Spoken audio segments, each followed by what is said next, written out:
Zia, Zia, ayo bangunlah sayang. Samar-samar terdengar suara yang memanggil namaku. Perlahan aku membuka mata. Kepalaku masih terasa sakit dan berdenyut. Kupandangi sekelilingku, tampak tirai putih mengelilingi dan menutup tempat ini. Di mana aku? Kepalaku terasa sakit dan berdenyut. Zia, kau sudah bangun. Aku memaksakan diri menoleh ke samping kananku. Tampak Mbak Soraya kini tengah menatapku cemas. Mbak Soraya, kok bisa ada di sini? Liriku sambil memijat kepalaku yang masih terasa berdenyut. Kau tak apa-apa? Tanya Mbak Soraya. Di mana ini? Aku mulai mengingatnya sekarang. Kepalaku terbentur keras di dasar jurang itu. Mbak Soraya masih menatapku dengan raut wajah cemas. Kulirik Mas Rangga juga berdiri di sebelahnya. Sama, melihatku dengan pandangan khawatir. Rangga, cepat beritahu dokter jika Zia sudah sadar. Mbak ingin tahu kondisinya sekarang. Perintah Mbak Soraya pada adik laki-lakinya itu. Tanpa menjawab, Mas Rangga langsung melangkah meninggalkan kami. Apa yang kau rasakan? Mbak Soraya bertanya sambil terus memandangiku. Sedikit pusing, Mbak, sahutku. Seorang perawat datang mengecek infus dan tekanan darahku. Tak berselang lama, seorang dokter wanita pun datang dan langsung menyapaku. Boleh saya tahu apa yang dirasakan sekarang, Mbak? Tanya dokter wanita itu sambil memeriksa detak jantungku dengan stetoskopnya. Pusing dan rasanya lemas, dokter, sahutku. Ia tersenyum sambil melepas stetoskop itu dari telinganya. Itu reaksi yang wajar karena benturan keras di kepala, ujarnya. Apa Zia akan baik-baik saja, dokter? Tanya Mbak Soraya yang masih tampak khawatir. Selagi pasien tidak menunjukkan gejala yang tadi saya sampaikan, semuanya baik-baik saja. Tapi tak ada salahnya jika diperiksa kembali ke rumah sakit. Karena luka dalam bisa terdeteksi dengan pemeriksaan medis lanjutan di rumah sakit. Jelas dokter wanita ini. Mbak Soraya mengangguk pelan. Tak lama dokter wanita itu pamit meninggalkan kami. Aku memegang kepalaku yang masih berdenyut. Rasa perih masih terasa meski luka di kepalaku sudah dirawat dan diperban. Papa sudah memarahi suamimu itu karena lalai menjagamu hingga kau bisa terpeleset di jurang itu. Lapor Mbak Soraya padaku. Aku mengedipkan mata pelan, lalu memejamkan mata sejenak, mencoba mengingat kembali kejadian itu. Mbak Soraya bilang aku terpeleset. Tidak, aku tidak terpeleset, melainkan didorong seseorang ke jurang itu. Tapi siapa? Di villa itu hanya ada aku, Mas Rangga, Bi Imas, dan Mang Ujang. Tak mungkin salah satu dari mereka mencoba berniat jahat padaku. Karena ini pertama kali aku bertemu dengan mereka. Apa masih terasa sakit? Tanya Mbak Soraya lagi. Sedikit, Mbak, sahutku. Sebenarnya kepalaku masih berdenyut. Hanya saja aku tak ingin melihatnya mengkhawatirkanku. Bagaimana keadaannya, Soraya? Tanya Papa yang tiba-tiba datang. Dokter bilang semuanya baik-baik saja, Pak, sahut Mbak Soraya. Baguslah, nanti jika kau sudah merasa lebih baik, kita segera pulang ke Jakarta. Tegas Papa mertuaku itu padaku dengan suara baritonnya yang khas. Aku melirik Mas Rangga yang tak bersuara. Ia tak membantah apapun perkataan Papa. Kurang lebih 1 jam kemudian, setelah infusku dilepas, kulihat Papa sendiri yang langsung bicara pada dokter wanita itu, meminta izinnya untuk membawaku pulang. Masuklah, Zia. Mbak Soraya membukakan pintu mobil untukku. Aku mengangguk menuruti permintaannya. Papa duduk bersama Pak Arsad di depan, sementara aku dan Mbak Soraya berada di kursi belakang. Sedang Mas Rangga, ia kembali ke villa, mengambil laptopnya dan tas yang berisi buku-buku kuliahku yang masih tertinggal di sana, lalu menyusul kami pulang ke Jakarta. Hari sudah menjelang senja dan matahari sudah mulai terbenam begitu kami tiba di rumah. Untuk beberapa saat, aku menatap ke arah pagar rumah, berharap mobil Mas Rangga juga tiba di rumah. Namun, hingga beberapa detik aku terpaku, mobil Mas Rangga belum juga terlihat. Aku berjalan perlahan, memasuki rumah ini, lalu melangkah ke kamarku. Tadinya Papa memaksa untuk langsung memeriksa kondisiku ke rumah sakit. Namun aku menolaknya halus. Kupikir aku bisa beristirahat lebih baik di rumah dibandingkan dengan kamar rumah sakit. Bi Ija terlihat sangat cemas tatkala melihatku yang masih memegangi kepala yang masih terasa berdenyut. Ketika ia membawakan segelas coklat hangat untukku. "Apa masih terasa sakit, Mbak?" tanya Bi Ija ketika menyodorkan gelas berisi coklat hangat itu padaku. "Sedikit, Bi," jawabku, sambil mengingat kembali percakapanku dengan Papa di dalam mobil tadi. "Dengar Zia, kali ini Papa mengalah. Tapi, jika Papa lihat kondisimu memburuk, jangan membantah Papa untuk periksa ke rumah sakit. Papa mengultimatumku." Mbak Soraya membantuku berbaring. Sebenarnya, aku tak ingin diperlakukan istimewa seperti ini. Hanya saja, tubuhku memang masih terasa lemas. Jika kau butuh sesuatu, kau tinggal panggil Bi Ija atau pelayan yang lain. Maaf ya Zia, jika Mbak tinggal pulang dulu. Besok pagi, Mbak akan datang lagi kemari. Pamit Mbak Soraya. Jika memang Mbak sibuk, tak apa-apa Mbak. Aku juga sudah merasa mendingan kok.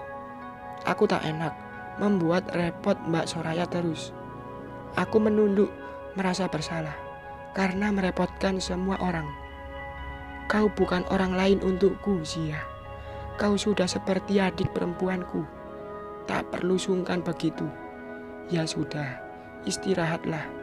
Setelah mengatakan kalimat itu, ia pun membalikkan badan meninggalkan kamarku. Bi Ija masuk mengantar makan malam ke kamarku. Karena perutku belum terasa lapar, ku minta ia meletakkan makanan itu di atas meja di dekat televisi. "Jangan lupa makan ya Mbak.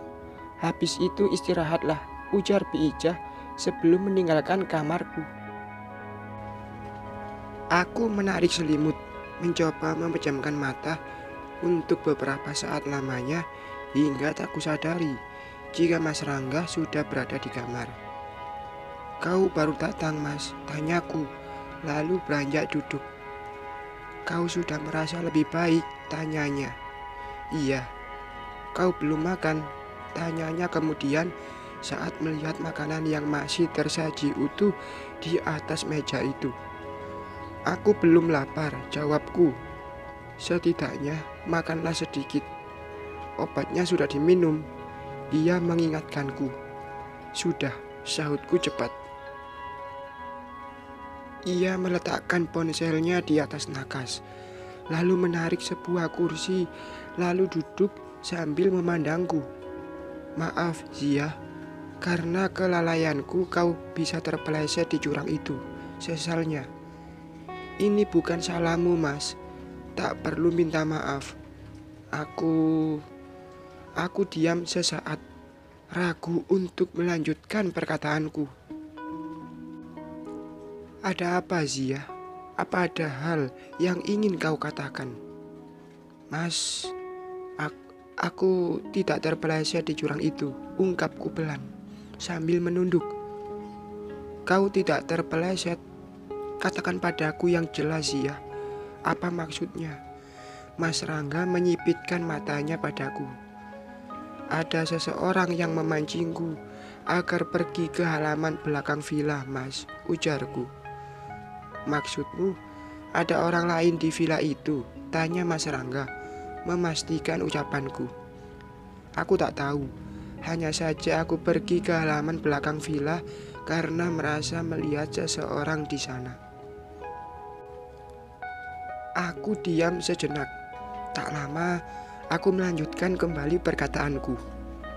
Mas, aku tidak terpeleset di jurang itu. Tapi ada seseorang yang mendorongku hingga jatuh ke dasar jurang itu, ucapku, sambil memberanikan diri menatap dalam matanya. Ia nampak terkejut saat mendengarnya. Raut wajahnya seketika berubah. Kau yakin dengan apa yang kau katakan, Zia? Matanya menyipit padaku, seolah mencari kebenaran dalam tiap kata-kata yang baru saja aku ucapkan. Iya, Mas, aku berkata jujur padamu. Ada seseorang yang sengaja memancingku pergi ke halaman belakang villa. Aku mengulang kembali kalimatku. Di villa itu hanya ada kita berempat saja, gumam Mas Rangga, terlihat berpikir. Aku tidak bodoh membiarkan diriku terluka. Apa kau berpikir aku sengaja menjatuhkan diri ke jurang itu? Ada orang lain selain kita di villa itu, Mas, balasku. Aku mencepik kesal padanya. Aku yakin jika ia berpikir aku berkata bohong. Ah, sudahlah. Jika tahu akan seperti ini, lebih baik tadi aku tak memberitahunya tentang kejadian di villa itu. Ku alihkan pandanganku melihat acara di televisi. Beberapa detik kemudian, ia memberi pernyataannya. Aku tidak menuduhmu berbohong, Zia. Aku mempercayai setiap kata-katamu. Hanya saja aku masih berpikir, siapa seseorang itu, balasnya. Bisa kau ceritakan detail kejadiannya? Aku ingin tahu semuanya, pintanya. Wajahnya terlihat serius. Kau percaya padaku? Aku menatapnya tajam. Lebih dari aku mempercayai diriku sendiri, gombalnya sambil tersenyum. Baiklah, akan kuceritakan. Aku duduk lalu menyandarkan punggung mencari posisi duduk terbaik. Pagi itu, setelah aku pergi meninggalkan kamar, aku melangkah ke teras depan untuk mencari udara segar. Aku menceritakan lengkap dan detail tentang kejadian pagi itu padanya. Ia mendengarkan ceritaku dengan seksama, tak menyela satu kata pun, hingga aku menceritakan semuanya, detail kejadian itu sampai akhir padanya. Jarak antara tanaman perdu itu dengan bibir jurang kurang lebih 2 meter, Mas. Aku mengakui jika aku ceroboh. Rasa penasaran dengan kedalaman dan curamnya jurang itu membuatku berdiri di bibir jurang. Kesempatan itulah yang akhirnya dimanfaatkan pelaku itu, lalu mendorongku keras hingga terjatuh ke dasar jurang itu. Liriku mengakhiri cerita. Aku minta maaf, Mas, karena kecerobohanku membuat Papa memarahimu, sesalku. Ia masih terlihat mengerutkan keningnya, meski aku sudah mengakhiri ceritaku. Sesekali ia memejamkan matanya sambil menghela nafas panjang. Aku percaya padamu, Zia. Aku yakin kau tidak berbohong. Masalah Papa jangan kau pikirkan. Ia memarahiku karena mengkhawatirkanmu, sahutnya memandangku. Aku menunduk demi menghindari tatapannya. Terima kasih karena telah mempercayaiku, balasku.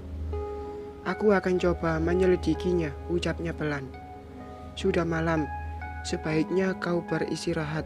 Tidurlah, ucapnya, sambil membetulkan letak ujung selimutku. Selamat malam, Mas, balasku. Ia melangkah ke sisi kananku, mengambil ponselnya yang tergeletak di atas nakas. lalu bergegas keluar kamar. Entahlah, aku tak tahu apa yang ingin ia lakukan.